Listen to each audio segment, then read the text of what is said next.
What is up, everyone? I'm Skratch. Welcome to the channel. This is another Raid Shadow Legends video. Today we have Ash on the channel, guys. We're gonna talk about some epic game changers, some of the new additions to the game, because we have so many epic champions. It's hard to name all of them because there's so many amazing champions. But Ash, nice to have you on the channel. What's up, bro? We haven't done a collab in a while, huh? I know, man. It's been too long. It's been like 3 weeks or something. That's ridiculous, man. It's my pleasure to be here, dude. I love talking epics and excited to share my selections with you and your viewers. 100%. But guys, let us know in the comments down below as well, which one of some of the newly added epics had the biggest impact on your account. Like, we have so much newish content, right? We have the Cursed City, we have the hard mode dungeons, we have some other things as well that might put you in a spot where you need to build a lot of new epics, you know. So let us know in the comments down below. But Ash, if you want to start with your first epic, like a must 6-star, a game changer that really offered you some awesome value on your account recently. Okay, you're putting all the pressure on me. I know, man. right? Dang. Okay, well, I'm gonna go. I'm not sure if he's a must 6-star, but he's really good, and it's Ethin the Golden. You're familiar with this high elf? Yeah, Void? yeah. Okay, so I really like this dude. First of all, he can deal a nice amount of damage. He's an attack-based champion, right? But especially with, Curse City content, what do you need? You need a lot of control, right? And I really love this dude's kit. On his A3, I want to start with the third ability. He's got increased crit damage and increased accuracy on himself with the extra turn, okay? So that allows him to do something that even legendaries can't do, and basically get his A2 when booked down to a 3-turn. And he's got block active skills for 2 turns and True Fear for a turn if they're not under the block active skills. So amazing control, really good damage. He's not that difficult to build because he's bringing, again, the increased crit damage and the increased accuracy on himself. He's bringing a heal, so self-sustainability on the A1, a heal and a shield. And then last but not least, he's ignoring 10% of defense with all of his abilities when he's attacking support champions on his passive.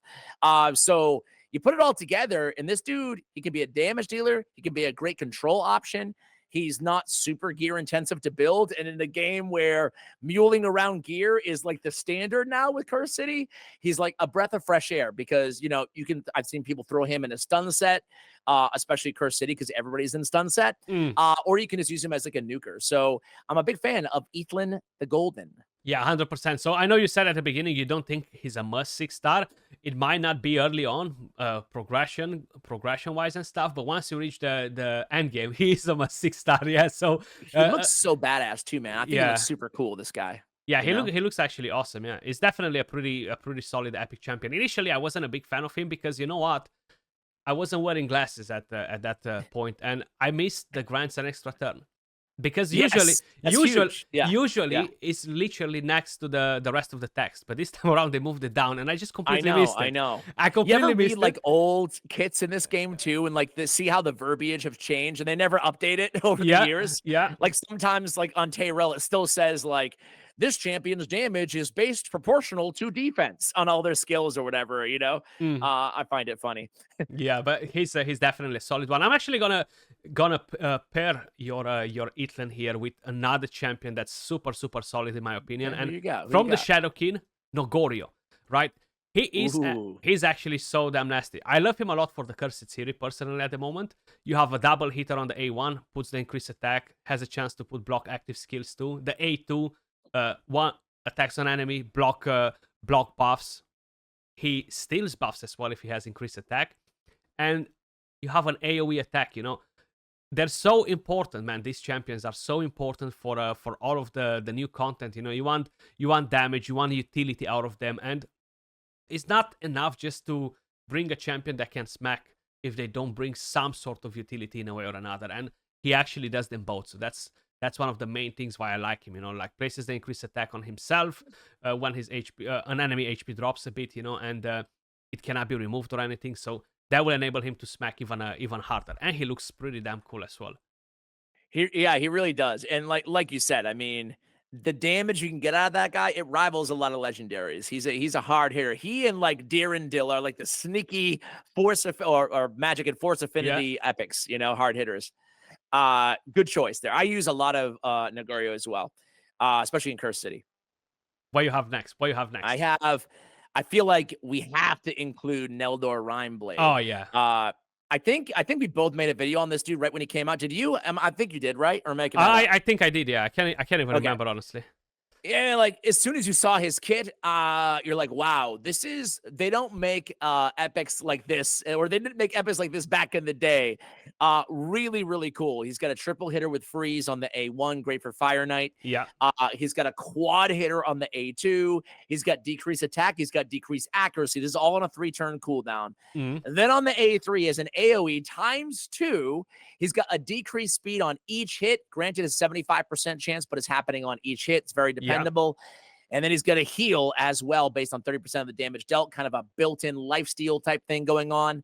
And then whenever an ally places freeze debuff, this champion has a 30% chance to attack the target with their default skill. Pretty cool, right? Crazy, we needed more of these multi-hitters. And for years, I felt like I was saying on my channel, like, why? I was always pointing to Cold Heart, be like, dude, they don't make Cold Hearts anymore in this game, you know. Granted, they don't, rare, you know. But now with, I don't want to name anybody else because I suspect he might be on your list as well. But now they're really upping the ante with the caliber of these epics that are coming out with multi-hitters and with freeze, which is nice because they added the interesting freeze turn meter mechanic and Fire Knight Hard, which is unequivocally the most difficult hard dungeon, you know. So people needed help there that aren't legendaries or mythicals. So I think Nelador is fantastic. Oh, 100%, man. Like, he's just such a good epic champion, you know. And honestly, this is a legendary champion in disguise, 100%. Like, everything that he does in his kit, it rivals most of the legendary champions in the game. It's just crazy if you think about it, you know. Like, he's super solid, yeah. Yeah, he's a really solid little addition to the game. I'm happy they released him. 100%. Who you got next? The next one that I have on the list, actually, because we were talking about Fire Knight, I'm gonna go to one of my most wanted epics. It took me months to get this champion, and it's Crethion the Blue. Man, we were talking about Nelson. Mine, by the way, yeah. Yeah, I know, yeah. It took me months to get him, and I don't know why. He just didn't want to visit my account, you know. But again, triple hitter with freeze on the A1. You have the A2 AoE double hitter with a chance to land freeze. I feel like in a way, it's not necessarily the best thing on the waves. It's good to crowd control, but you want to kill them faster. But still, it's not something that will stop you from defeating the dungeon, you know, just slowing you down a bit with this. And you can always turn it off if you don't need it. But I feel like it just brings so much value having the increased speed and the turn meter on a 3-turn cooldown with the triple hitter and freeze on both of the skills. And then he has the passive too, gaining turn meter, you know. It's just such a good champion, yeah. Yeah, I mean, if I had to choose somebody on, I haven't seen the rest of your list, but I think Crethion the Blue is probably, just in my mind, I think he's the best. Like this guy, I was thinking about this the other day, Skratch. It's like when we started playing this game, there was nothing in terms of AoE control for epics, you know? I think it was Luria, right? Or Lua? I always get them confused. Luria, it was Luria, yeah. The spirit Luria affinity, had like a 75% freeze on a long cooldown or something like that. Yeah. And that was really it. And then they come out with like these, I mean, this is insane, his A2 comparatively, right? A 3-turn with a 65% chance on both hits for a freeze. Then he's got, again, a pretty decent clip on the A1 on a triple. And to your point, he basically has, you know, an apothecary built in on his A3. I really love this dude, man. Just really, really exceptionally good. He's on my main Fire Knight 10 team. He actually, nice. I forgot who he replaced, but it just works with that turn meter control, you know? Yeah, he's definitely a solid one. Definitely a solid one. Okay. What you have next up, just before I say who it is, have you tried, because I saw him right next to it, have you tried Pan the Bowhorn yet? Pan, whatever it is. Sylvan Watcher Epic. He's like brand new. He's brand new. I haven't, no. I'll be honest, I haven't. I'm intrigued by his kit, even though his reviews aren't that great. So I'm asking your audience. He's probably the next guy I'm gonna max out for to do a guide on, because he's very interesting. It looks like he might be a hard hitter, and he has a triple hitter. Anyway, I'll digress. Yeah, but it does seem interesting. We'll see. It depends on how hard he hits, though, right? I know this is supposed to be a new school list, or with no old schoolers, but I wanted to throw a bone to Atak the Wanderer. Yeah. Because of the life I feel like Curse City has breathed into Atak, right? This guy, he's always been one of my low-key faves, right? Demon Spawn, Yeah. Force Affinity Epic. But now it feels like in Curse City, dude, it feels like half of the bosses, because there's double bosses, right, that I face is some sort of damn spider, you Yeah. know? And what do we need? We need that Twisted Hunger passive, right? And not to mention, he's bringing the freeze or the burn. He's bringing the block debuff. He's bringing the strengthen. And that Twisted Hunger is so good, you know? I use them. I just looked before this video. I used them in 3 areas of Curse City this rotation. You just get a healer, you get a turn meter filler, you get a controller, you get a burner, and most of it's just coming right off the passive with no cooldown, you know? So I feel like this dude does so much, just like a motor in that passive, that he deserves a second glance, especially for folks struggling on any of the spider stages inside Curse City. Yeah, even in the regular in the regular dungeons, like not only that he's helpful, but he makes your animations go faster too. Like I don't think they ever fixed this passive, where it just makes the characters move so fast on the screen, you know. So that was actually a pretty nice thing with him, you know, like just making everything move a bit faster. But he's definitely a solid one. Getting he the looks healing so cool too, man. Yeah, I think he's one nice. of the coolest Design-wise. designs I feel like in the game. Yeah, super evil, you know, like dark themed. I like these characters. Yeah, I like the demon spawn, but all in white, you know? I like it. Anyway, who you got next? I'm gonna have another Sylvan Watchers actually, and that's gonna be Mistrider Dedir. I actually have a video coming on the champion too, or maybe by the time you're seeing this video, that video is already out. But Mistrider Dedir, man, like he's just such a good champion. Faction Wars. You can use him in Clan Boss if you need damage. And for the Cursed series now, he became one of the key champions to defeat the hardest stages, you know? So definitely, I feel like he deserves to be on the list. And I know a lot of you guys are loving this champion, like, hands down. I know you guys are big fans of Mistrider, but it's just everything that he brings, you know? Attacks an enemy, has a chance to gain the extra turn, attacks all enemies, has a chance to put defense down, then to grant an extra turn. Increase attack, increase accuracy, extra turn again, you know. So he's just like constantly going on and getting the job done, and pretty good damage too, you know. No, absolutely. I love Mistrider Dedir, and I actually thought about putting Ruella on my list too, because they're obviously not the same, but they're both, I think they were added at the same time, and they both got like multi-hitters, debuffs all over the place. You know, I really like both of those champions, and Mistrider especially. So I totally concur with that choice, my friend. Yeah, I think they're the unofficial couple of Raid, you know? I think they're the unofficial I think couple. So. They should be companions. They should be just at it, man. You know what? I'm contractually obligated, Skratch, on any collab I do ever to include Tagor on my list. So let's go to Tagor. My man, the Orc. He's one of my favorite champs in the game. AoE revivers, man. There's not a ton of them out there for epics, you know. There's obviously quite a few, and you know, Ursula is the best in terms of sheer based on the revive. But Tagor, man, he's such a unique champion, and I still feel like a lot of folks out there don't get as excited as they ought to when they pull him, you know? He's got an AoE revive, got a shield on them based on his max HP. Which is always AOE, good. Yep, he's got an AoE attack. He's bringing the big version of increased speed on 3-turn cooldown. He's bringing a heal on the same ability. Again, based on, it's 15%, doesn't sound like much, but again, it's based on his max HP, so you can stack that up nice and high. Yeah. A 15%, you know, I'm not saying anything that people don't know out there, but a 15% of his max HP could be 40% of somebody else's max HP, right? And then he's got increased defense for 2 turns on the allies with the lowest HP on his A1, which is great. And then he's one of these rare epics that has a damage mitigation passive that's actually really useful.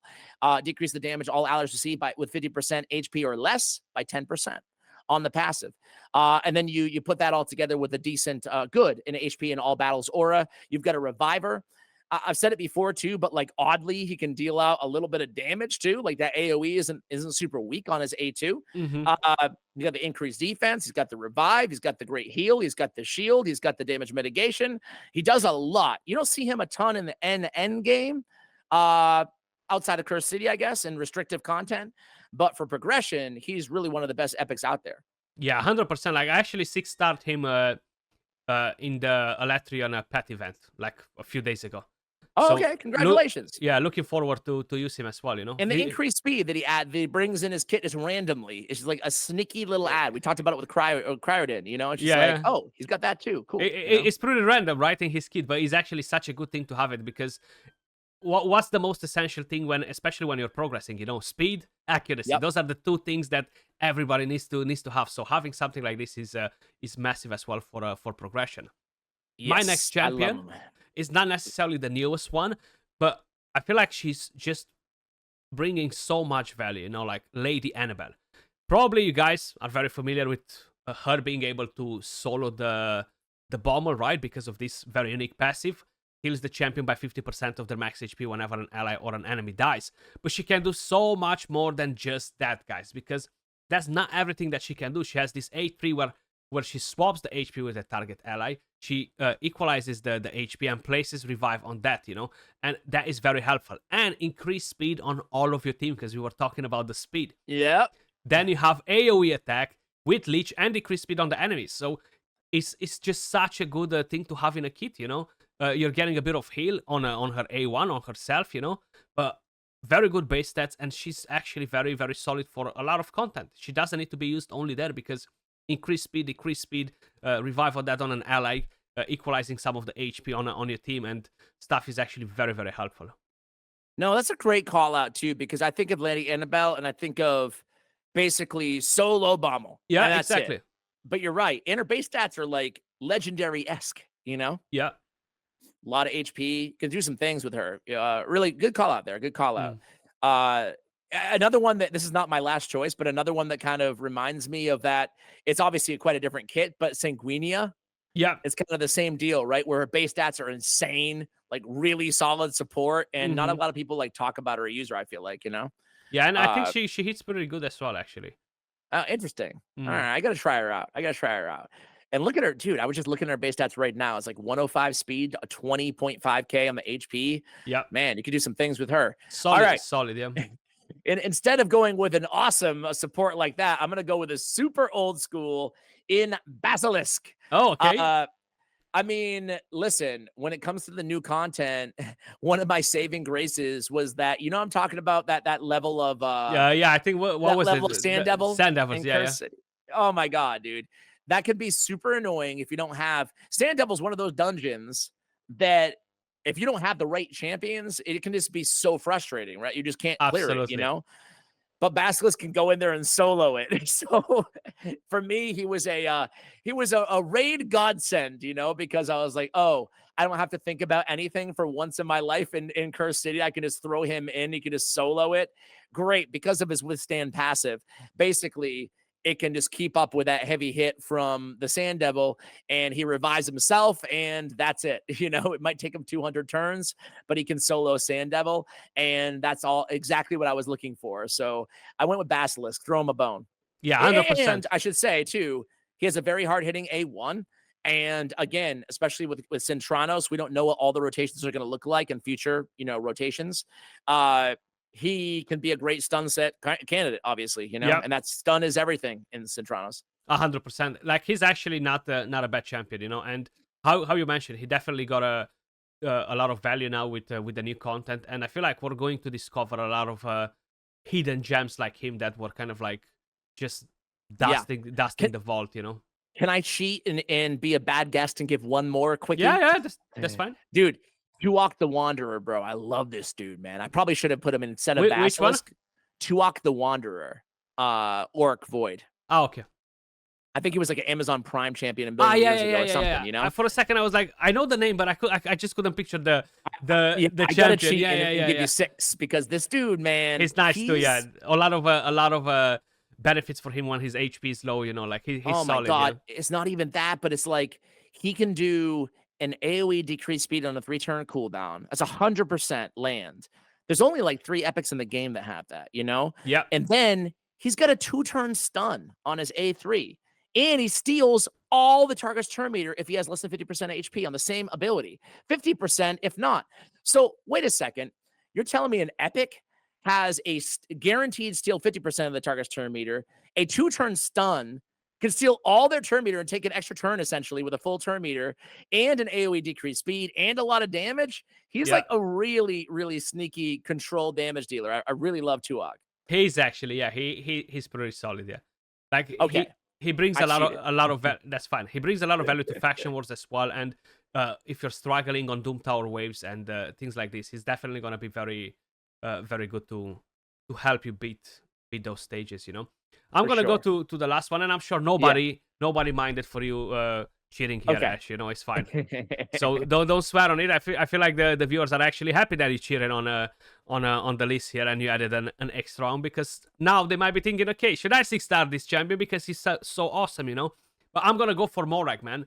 Morag was super powerful in the last rotation, and just generally, she is an awesome champion, a defense-based champion, much easier to keep alive than an attack-based champion.